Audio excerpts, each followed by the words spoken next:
cet après-midi. Camaleón. Cet après-midi. ¿Qué quieres, no? Caméléon.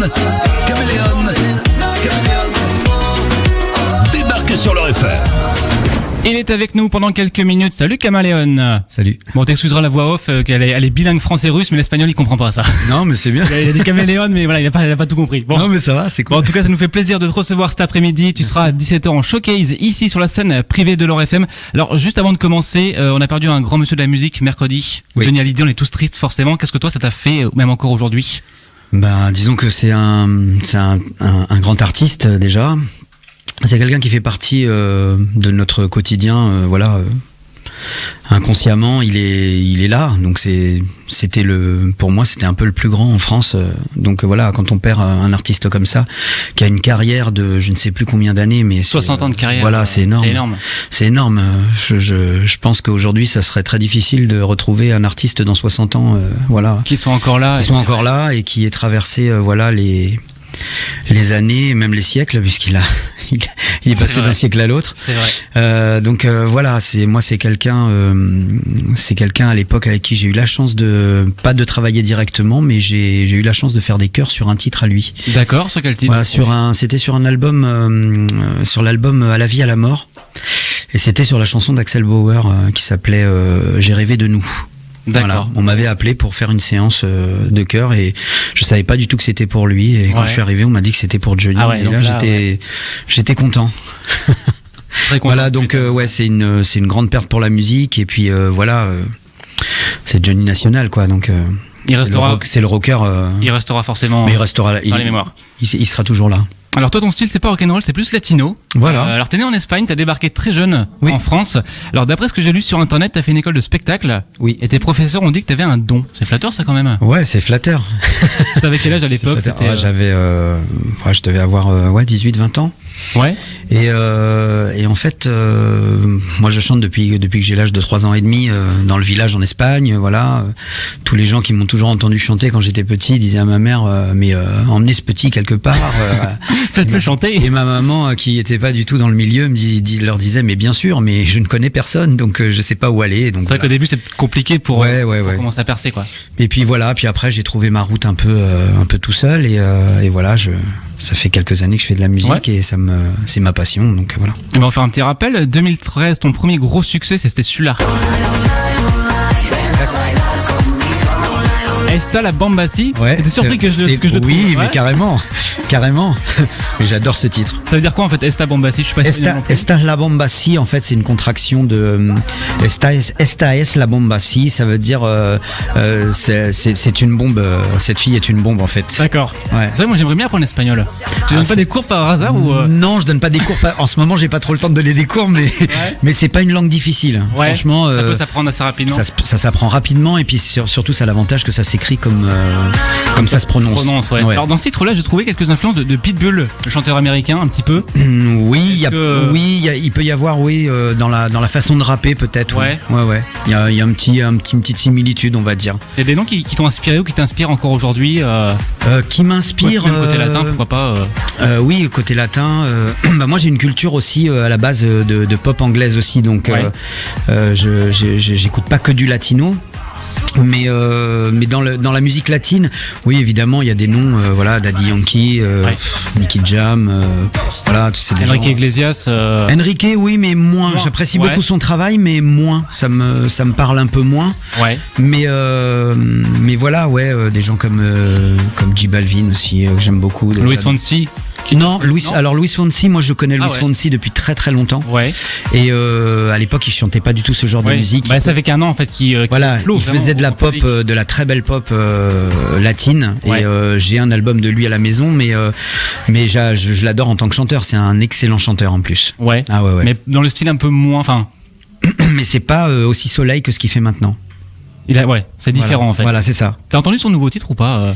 Oui, celui avec Demi Lovato. Ouais, c'est celui-là. Il a. Ouais, Échale la culpa. Voilà. Échame la culpa. C'est bon ça quand même. Ouais, il est très bien. C'est le nouveau. Ça va cartonner ça, je pense. Oui, sûrement. Ça va faire un carton. C'est sûr. Donc après ton premier tube, t'as continué avec Ven por Aquí, Muévelo, El Coco, Discoteca. Est-ce qu'on peut dire que tes titres sont taillés pour les clubs? Mes titres sont taillés pour les clubs à partir du moment où je fais de la musique pour danser, donc c'est sûr que les titres sont taillés pour les clubs. Tu les façonnes comme ça en fait dans ce but-là ou Non, à la base, moi je voulais faire vraiment du reggaeton. Voilà. Après Venporaki, j'ai vraiment pris la direction du reggaeton parce que c'est vraiment une musique qui me convient bien.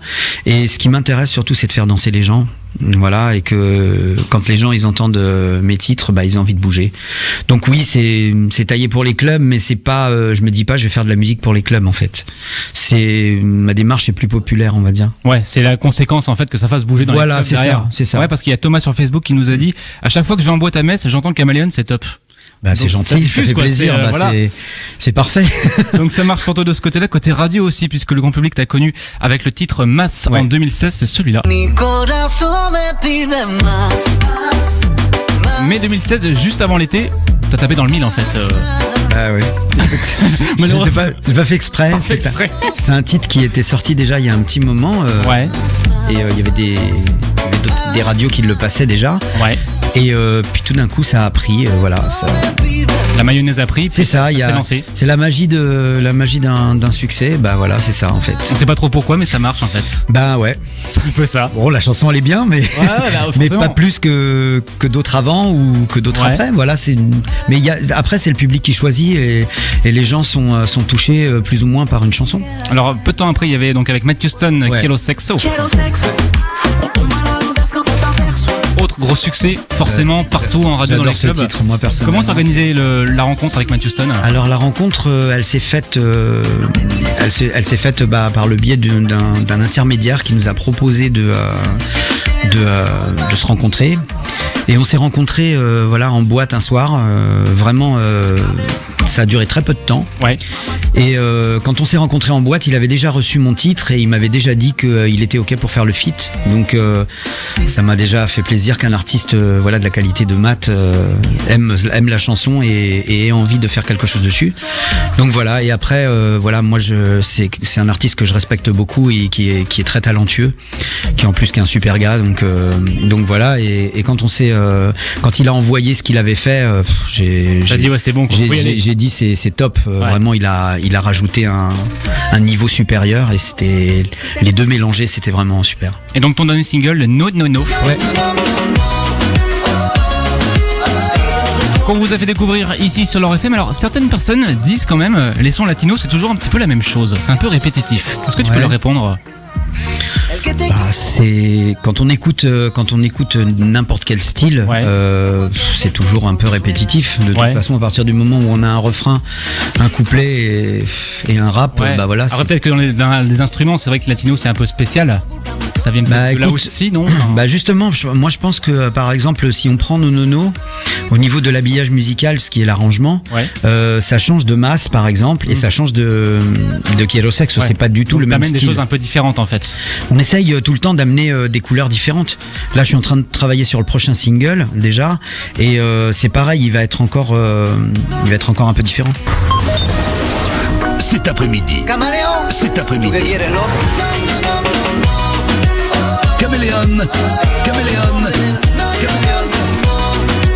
débarque sur l'Or FM.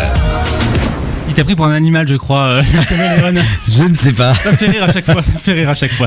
Bon, en tout cas, Caméléon, t'es avec moi pendant encore quelques minutes ici en interview avant le showcase, ici à 17h sur la scène privée de l'Or FM. Alors, on parlait du style tout à l'heure. Moi, j'ai remarqué un truc. C'est que, alors, peut-être en radio en tout cas, mais tous les titres latinos sortent toujours juste avant l'été. Et que depuis quelques temps, on arrive à avoir des titres latinos même l'hiver. Oui, parce que c'est pour nous réchauffer. Est-ce que c'est en fait c'est ça. En fait, moi je trouve que les titres latinos devraient être toute l'année, puisque c'est en hiver. En hiver, on en a besoin pour se réchauffer, et en été, on en a besoin pour danser. Ouais, voilà. On a besoin tout le temps en fait. Donc en fait, je pense que c'est une musique positive qui donne de bonnes ondes. Voilà, et je pense que ça serait bien aussi d'en avoir en hiver.